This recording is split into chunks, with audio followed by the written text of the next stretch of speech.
భానుప్రకాష్ రెడ్డి గారు, ఇప్పుడు ఈ ఎమ్మెల్యేలు రారంట, జగన్మోహన్ రెడ్డి గారు రారంట. దానికి రెండు కారణాలు ఏంటి అంటే, ఆయనకి ప్రతిపక్ష నేత హోదా లేదు కాబట్టి నేను రాను అని చెప్తున్నాడు ఆయన.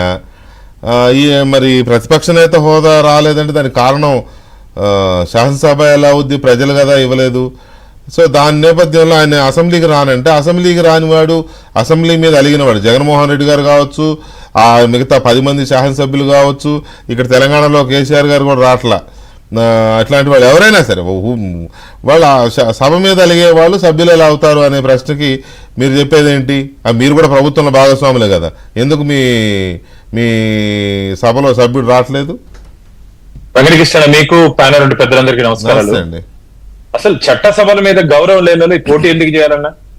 అదే కదా, చట్టసభల మీద గౌరవం లేనప్పుడు నేను ఆయన ముఖం చూస్తే నేను రాను, ఈయన ముఖం చూస్తే నేను రాను. ఎందుకే జగన్మోహన్ రెడ్డి గారు ఊరికే ప్రజాధనాన్ని దుర్వినియోగం చేసావు నువ్వు? ఒక ఎన్నికలు జరపాలంటే ఎంత ఖర్చు అవుతుంది? అది నీ జోబులే డబ్బా చెప్పు. మనందరం కలిసి రాష్ట్ర ప్రభుత్వానికి చెల్లించే పన్నుల్లో కేంద్ర ఎన్నికల సంఘం దాని ఎన్నికల ఖర్చుల్లో భరిస్తుంది. నువ్వు ఏదో అలిగి ఇంట్లో కూర్చునేదానికి మా డబ్బు ఖర్చు పెట్టాలా జగన్మోహన్ రెడ్డి గారు? ప్రతిపక్ష హోదా ఎవరు ఇస్తారయ్యా? ప్రజలు ఇవ్వాలా, మ్యాండేటరీ. నీకు ప్రజలు నీ పార్టీని గెలిపించి ఉంటే నీకు ప్రతిపక్ష హోదా వచ్చి ఉంటుంది. అది లేదని చెప్పి అడిగి ఇంట్లో కూర్చుంటే నీకు ఓటేసిందే పాపం అనిపిస్తుంది. పులివెందుల ప్రజలు నిన్ను గెలిపించింది ఒక శాసనసభ్యుడిగా తమ సమస్యల్ని పరిష్కరిస్తామని చెప్పి, తమ నియోజకవర్గం సమస్యలు ఏదైనా అసెంబ్లీలో మాట్లాడతామని చెప్పి, తద్వారా సమస్యలు పరిష్కారం అవుతాయని చెప్పి ఒక ఆశతో ఓటేశారు. ఒక ఆశయం ఉండాలా, ఒక ఎమ్మెల్యేకి కానీ, ఒక మంత్రికి కానీ, ఒక ముఖ్యమంత్రికి కానీ ఒక ఆశయం ఉండాలా. నా ప్రజలు, నా అసెంబ్లీ, నా జిల్లా, నా రాష్ట్రం అని చెప్పి. నీకేమి లేదే. ముఖ్యమంత్రికి ఇస్తేనే ఏం చేయలేదు నువ్వు. నిన్ను ముఖ్యమంత్రికి చేస్తేనే నీ సొంత జిల్లాలో అన్నమయ్య డ్యామ్ పగిలిపోతే నిర్వసతులకి అక్కడ డ్యామేజ్ అయిన వాళ్ళకి ఏం చేసావే నువ్వు చెప్పు? నీ జిల్లా ప్రజలు అక్కడ చనిపోయారు, ఇల్లు ధ్వంసమయ్యే, కొన్ని వేల మూగజీవాలు చనిపోయి అక్కడ ఆధారం లేకుండా నీ సొంత జిల్లాలు ఉంటే ఒక ముఖ్యమంత్రిగా అన్ని చేసే పరిస్థితులు ఉంటే నువ్వే ఏం చేయలేదంటే నీ ప్రజల పైన కానీ, ప్రజాస్వామ్యం పైన కానీ నీకు ఏం గౌరవం ఉందో తెలిసిపోదు వెంకటకృష్ణ. చిన్నదాని ఏమంటే అన్నం ఉడికిందా లేదని చెప్పి ఒక మెతుకు అంటారు చూడండి. అట్లా జగన్మోహన్ రెడ్డి గారి 5 సంవత్సరాల వారు వ్యవహరించిన తీరు పట్టి వారి మైండ్ సెట్ తెలిసిపోతుంది. ఏ విధంగా వారికి ప్రజాస్వామ్యంపై గౌరవం ఉంది, ప్రజల ఇష్టాలు కానీ, ప్రజల కష్టాలు కానీ తెలుసుకొని వ్యవహరించే వ్యక్తి ప్రజానాయకుడు అవుతాడు. నువ్వు ప్రజానాయకుడు కాదు, గోడ మీద నాయకుడు నువ్వు. నీ స్టిక్కర్ సీఎం గా నేను చాలా సందర్భాల్లో చెప్పడం జరిగింది. ఏ ముఖ్యమంత్రి అయినా సరే ఒక సక్సెస్ఫుల్ సీఎం గా తన కెరియర్ ని ముందుకు తీసుకోవాలని చెప్పి కోరుకుంటారు. కానీ జగన్మోహన్ రెడ్డి గారు దురదృష్టం 5 సంవత్సరాల కాలంలో తను చేసినటువంటి నవరత్నాలు, ఏ రత్నాల్లో నకిలీ రత్నాల్లో అన్ని ఒక స్టిక్కర్ వేసుకునేసి గోడ ఇంటి మీద, షాపుల మీద, గోడ మీద అతికిచ్చే పరిస్థితి తెచ్చుకునే ఉంటాయి. అందుకని నేను స్టిక్కర్ సీఎం అంటారు. ఒకసారి రండి, వచ్చి చూడండి. ఎన్టీ రామారావు గారు కానీ, ఎంజి రామచంద్రన్ గారు కానీ, మా వాజ్పేయి గారు కానీ ప్రజల గుండెల్లో ఉన్నారు. ఇప్పటికి కూడా వారు తీసుకుంటే సంక్షేమ పథకాలు కానీ, వారు ప్రవేశపెట్టిన పథకాలు కానీ స్థిరస్థాయిగా నిలిచిపోయాయి. వారు మరణించినా సరే ఇంకా ప్రజల గుండెల్లో ఉన్నారు. అలా ఉండాలి ప్రజా నాయకుడు అంటే. నువ్వు ఎవరి మీద అలిగి నేను రాను, నేను ఇంట్లో కూర్చుంటే పోటీ ఎందుకు చేయాలి నువ్వు? అవునండి, ఇక్కడ అదే కదా ప్రశ్న నేను అడుగుతున్నది. ఆయన అంటే వ్యవస్థ మీద అడిగాడు, మరి వ్యవస్థ ఏం చేస్తుంది? ఇప్పుడు కాదు, గత హయాంలో కూడా 2014, 2019 అప్పుడు కూడా ప్రతిపక్ష నేతగా ఉన్నాడు కదా. 2 సంవత్సరాలు ఇంకా పైనే ముందే వెళ్ళిపోయినాడు. బహిష్కరిస్తున్నాను, మళ్ళీ రాను అని చెప్పి వెళ్ళిపోయినాడు ఆయన. అప్పుడు కూడా వ్యవస్థ ఏం చేయలేదు కదా.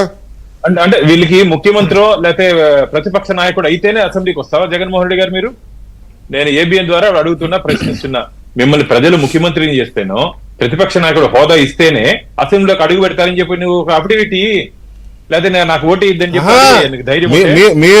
మీరు జగన్మోహన్ రెడ్డి గారిని అడుగుతున్నారు, నేను మిమ్మల్ని అంటే మీరు సిస్టమ్ అడుగుతున్నా, అసెంబ్లీని అడుగుతున్నా. నేను అంటే ఇలాంటి సభ మీద అడిగిపోయి సభకు రాని వాడు సభ్యుడు ఎలా అవుతాడు, సభ ఏం చేస్తోంది అని అడుగుతున్నా నేను. ఇంతకుముందే మన గౌరవ త్రిపులార్ గారు మాట్లాడడం జరిగింది దాంట్లో సభలో ఉన్నటువంటి రూల్స్ కానీ, రెగ్యులేషన్స్ గురించి కానీ ఇంతకుముందు మన పోలా విక్రమ్ గారు కూడా చెప్పడం జరిగింది.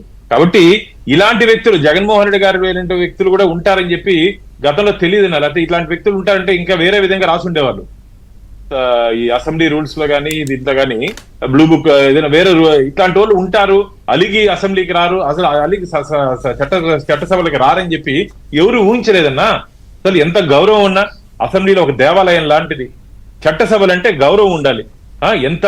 ఒక తలరాతను మారుస్తుంది నువ్వు అడిగే ప్రశ్న, నువ్వు లేవదీసే అంశం, నీ జిల్లాని కానీ నీ అసెంబ్లీని కానీ నువ్వు తీసుకున్నట్టు నువ్వు నోట్ చేస్తారు. అదేమి మామూలుగా ఏదో స్కూల్ మారిగా రాసుకొని టీచర్ దగ్గర సంతకం పెట్టుకునేది కాదు.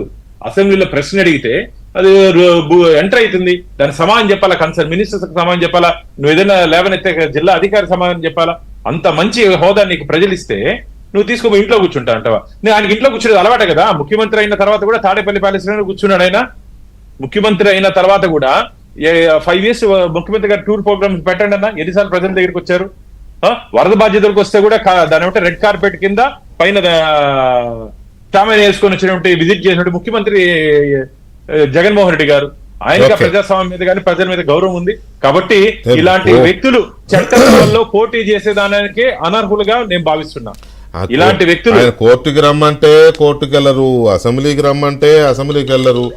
ఎక్కడికి వెళ్లకుండా ఎలా ఆయన ఘటాన్ అవుతున్నారు, సిస్టమ్స్ ఎలా భరిస్తున్నాయి అనేది ఒక అంశం అయితే, పులివెందులకు బై ఎలక్షన్ అనే చర్చ వెనక ఉన్న